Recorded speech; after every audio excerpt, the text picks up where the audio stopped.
Всех приветствую, обзор-анализ, прогноз криптовалют. Сегодня, как всегда, посмотрим интересные новости из мира криптовалют и в конце видео парочку графиков по просьбам из комментариев и, конечно же, биткоин. Наступила новая неделя, которая является последней в марте. На данный момент март показывает рост почти 21%. Это не самый лучший март за всю историю биткоина, но все-таки неплохо. Самый лучший был в 2021 году, было более 30% роста, сейчас мы имеем более 20% роста. Во всех остальных годах было намного хуже. Первая новость, которую я хотел бы добавить в это видео. Банки КНР заинтересованы в обслуживании криптофирм из Гонконга. Несколько крупных китайских банков открыли счета, либо направили запросы с предложением о сотрудничестве, базирующемся в Гонконге криптофирмам. Об этом сообщает Bloomberg, и они упомянули местные филиалы с участием государства в акционерном капитале Shanghai Pudong Development Bank Communication и Bank of China. Это достаточно крупные китайские банки. Соучредитель и SEO стартапа Otsi Network Шон Ли заявил, что гонконгские дочки могут воспользоваться притоком капитала. Юрисдикция получит огромную выгоду, но остаются вопросы о том, будет ли геополитический климат удерживать неазиатские проекты от сотрудничества с китайскими банками. Стоит отметить, что о намерении получить лицензию по предложенным нормам уже объявили крупные криптокомпании, вроде Huobi, Gate, OKX, BitGet, а также крупнейший банк Сингапура DBS Bank. В общем, таким образом Китай потихонечку через Гонконг возвращается в криптоиндустрию, а это несомненный плюс для роста биткоина. Напомню, что крупное предыдущее падение было как раз-таки связано с запретом криптовалюты и криптоиндустрии в Китае. Также хочу порекомендовать вам отличную криптобиржу BinX. У нее сингапурская юрисдикция и нет обязательного прохождения KYC, то есть не нужно подтверждать свою личность документами, что особенно важно для трейдеров из России и Беларуси. Санкции там вас не достанут. Кроме спотовой и фьючерсной торговли криптовалютами с плечом до 125-го, на BinX можно торговать также и Форекс. Это различные валютные пары, также доступны индексы. Самые популярные из них это S&P 500, NASDAQ, Dow Jones. Также есть возможность торговли товарами, к примеру, нефтью, золотом и природным газом. Еще одной интересной особенностью биржи является копи-трейдинг. Если вы не уверены, что сможете самостоятельно торговать, то можно просто выбрать трейдера из списка на платформе, и его сделки будут автоматически копироваться у вас. Ну или если вы гуру трейдинга, то можете сами стать тем, кого будут копировать, и дополнительно зарабатывать еще и на этом. А теперь скажу пару слов о бонусах для тех, кто зарегистрируется по ссылке. В описании будет уникальный кэшбэк в 25% на торговую комиссию на целых 90 дней. Регистрируйтесь по ссылке в описании и торгуйте на бирже BinX. Следующая новость показалась мне достаточно забавной. ARK Invest, о которой я говорил в прошлом или позапрошлом видео назад, тогда они продавали акции Coinbase накануне наезда SEC на Coinbase и, следовательно, падения акций. Сейчас, когда акции упали, ARK Invest нарастили позицию в компании Block и в Coinbase. Они приобрели совокупные акции на 12,6 миллионов долларов. Посмотрите на эти честные глаза. Не может быть же, что она знала, что SEC наедет на Coinbase и что нужно продать перед падением. А сейчас она вполне, мне кажется, уверена, что с Coinbase все будет хорошо, и поэтому снова откупила их подешевле. А если все будет хорошо с Coinbase, то в перспективе все будет хорошо и с биткоином, криптой и, естественно, ценой. Do Kwon, которого недавно арестовали в Черногории, подаст апелляцию на решение о продлении срока ареста. Обратите внимание, как хорошо живет Do Kwon. Вот такой он был худенький и молодой, а теперь вот такой он после того, как хорошенечко покушал на украденные деньги. SEO Terraform Labs Do Kwon обжалует решение суда Черногории о продлении срока его содержания под стражей до 30 дней. Do Kwon'у не предоставили переводчика, что лишило его возможности защищать себя. Пока непонятно, в какую страну именно его депортируют, экстрадируют, точнее сказать. В своей тюрьме желают видеть его и американцы, и сингапурцы, но пока, видимо, он посидит в тюрьме Черногории.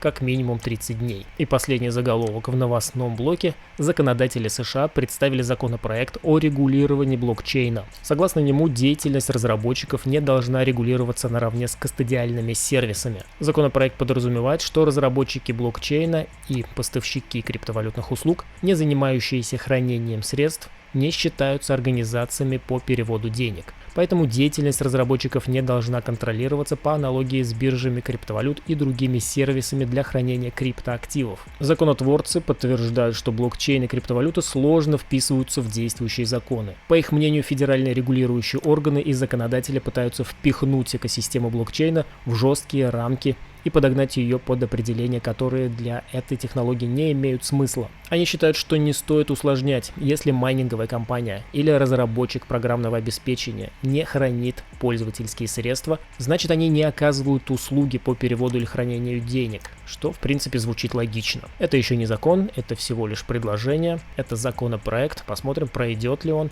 но в принципе в нем ничего плохого нет. На предстоящей неделе в экономическом календаре есть несколько важных событий. Во вторник будет опубликована информация по индексу доверия потребителей в 17:00 по московскому времени. В среду индекс незавершенных продаж на рынке недвижимости. Также запасы сырой нефти мы узнаем. И четверг, я думаю, один из важнейших дней на этой неделе. Будет опубликована информация по ВВП в 15:30 по Москве. И также в 15:30 будет известна очередная обновленная информация по числу первичных заявок на получение пособий по безработице. Кроме того, в пятницу будет опубликован базовый ценовой индекс расходов на личное потребление. Кроме этого, пятница на этой неделе будет последней пятницей марта, а значит будет экспирация фьючерсов. При этом также может быть повышена волатильность в этот день.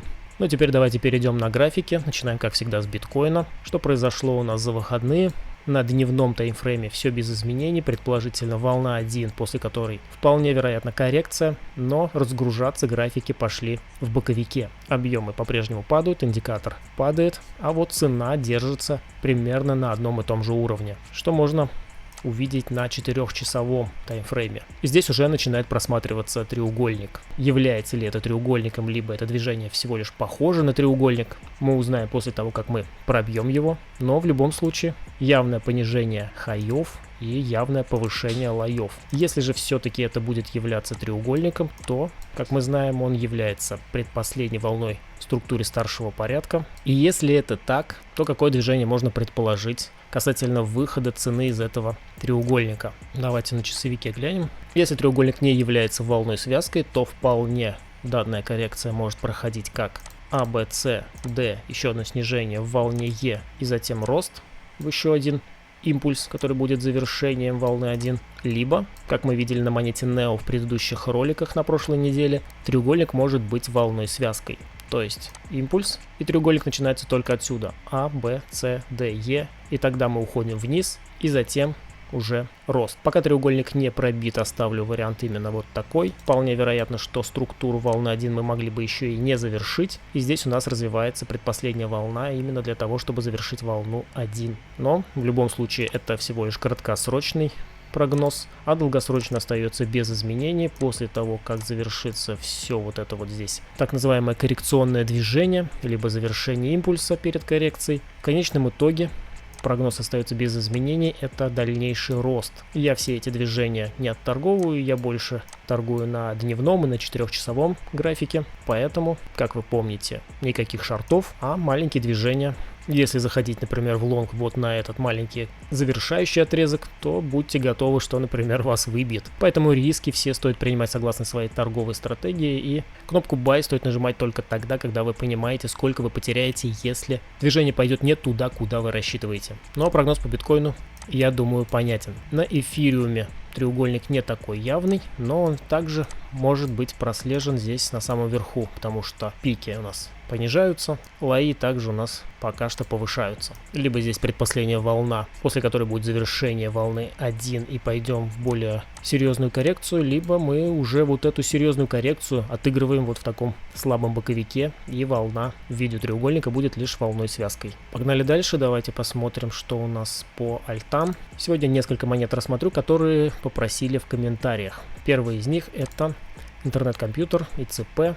Что у нас здесь? Эта монета у меня есть, я ее покупал. Что мы здесь наблюдаем? Упала она достаточно сильно. В 2021 году она стоила, даже не вижу, где тут потолок. Ну ладно, в самые пики смотреть смысла нету, но вот, например, где были закрытия свечей, это примерно 360 баксов. Сейчас же она торгуется в районе 5 баксов, а падала еще меньше, в районе 3,5 была. На что здесь стоит обратить внимание? На 4 часах, например, если посмотреть более подробно, наверх прошло движение, которое очень похоже на импульс. 1, 2, 3, 4, 5. Однако объемы, которые были вот здесь, и индикатор говорит о том, что вот это могло бы быть всего лишь волной 3, сейчас мы в четверке. Но что объединяет оба этих сценария, это то, что и в том случае мы находимся в коррекции. Если вот это падение является коррекцией, как можно его разложить по волнам? Данное движение в 3 волны очень сложно уложить, поэтому если это самая обычная простая коррекция, то это волна А, Б и С. Вот неплохая зона. Расчетная зона оптимальная для волны B. Мы ее еще не посещали. Волна B также состоит из 3 волн А, Б, С, и поэтому вполне можно предположить, что как минимум можно рассчитывать на еще один импульс в рамках волны вот этой внутренней структуры. Давайте другим цветом обозначим. С текущих уровней это примерно 30%. Ну, даже если будем выполнять минимум, минимум это у нас предыдущие пики, рост с текущих до предыдущих пиков это 16 почти процентов. Поэтому касательно монеты ЭЦП, в принципе, здесь есть неплохая точка входа на текущих уровнях и стоп за основание вот этого импульса. Дальше рост с первой целью это предыдущий пик. Следующая монета Trust Wallet Token. Падали мы достаточно давно. Вот такой у нас сценарий на последнем движении я предположил. Волна 1, 2, 3, 4, 5. Вполне вероятно закончился импульс и пошла коррекция. Очень похоже на предыдущую монету интернет-компьютер. То есть импульс, затем 3 волны наверх. Это вписывается в структуру волны B. И сейчас новый импульс вниз. Нисходящее движение закончилось у нас неплохой свечкой вот такой на объемах, что подтверждает, дает еще один фактор того, что вполне мы могли завершить падение. Поэтому вот этот отскок вполне может быть заходным импульсом, после которого начнется еще более сильный рост. Поэтому покупки с текущих вполне вероятно и стоп за основание этого восходящего движения. Что касается целей, первая цель предыдущий пик. Ну а если мы начинаем новую движущую волну, то вот здесь у нас будет очевидное сопротивление. Ну и далее также можно будет построить расчетные цели. Смотрим следующую монету. Их еще 2 на сегодняшнее видео я отложил. Это монета STX, Stacks. Что у нас здесь происходит? История у нас достаточно хорошая. Вот эти все движения вписываются у нас в волну 1, волна 2. И дальше вполне возможен неплохой рост. Что здесь очень хорошо, так это вот эти вот объемы. Таких объемов мы не наблюдали даже в бычий рынок 2021 года. То есть со дна откупили, будь здоров. Причем, глядя на структуру, лой мы здесь не пробили. И это также у нас очень похоже на импульс, после которой вполне можно ожидать дальнейший рост. Однако падение объемов, дивергенция на индикаторе говорит нам о том, что хорошо бы сходить в коррекцию вот этого всего большого роста. Оптимальная зона коррекции у нас почти достигнута. Конечно, по времени это слишком как-то быстро получилось и непропорционально выглядит, но минимум здесь выполнен. Мы пришли вот в эту проторговку, пришли в расчетную зону оптимальную для коррекции в волне 2. И вполне здесь можно будет искать уже какие-то лонговые сетапы. На 4 часах пока здесь ни диверов, ничего нету, объемов нету. Поэтому с большей вероятностью мы продолжим еще небольшое здесь хотя бы падение. Здесь я бы пока не входил. Но перспектива неплохая. Особенно глядя на вот эти вот объемы хорошие. И последняя монета на сегодня. Conflux CFX. Здесь аналогичная ситуация. Очень большие объемы вышли на практически дне рынка. Вот так выглядит график. И гигантские объемы, которых мы не видели еще за всю историю этой монеты на данной бирже. Отмечу тот факт, что я рисовал уже здесь кое-какие отметины на этом графике. И что мы здесь смотрели, это было в 2021 году, достаточно давно. И уже тогда отмечался вот этот уровень, который в 2023 году мы снова посетили и который все-таки отыграл. Вот он. По времени здесь я не прогнозирую, по ценовым уровням, так сказать, прогноз отыграл. Но это, конечно же, в прикол. Потому что здесь, если бы вы входили, вы, конечно же, получили бы стоп. Но если бы просидели, дождались бы с 2021 года, 2 года бы посидели, то вышли бы даже в неплохой плюс. Допустим, если бы зашли вот здесь, то плюс 50%, 2 года посидеть. Ну ладно, здесь это уже все старье, можно сносить.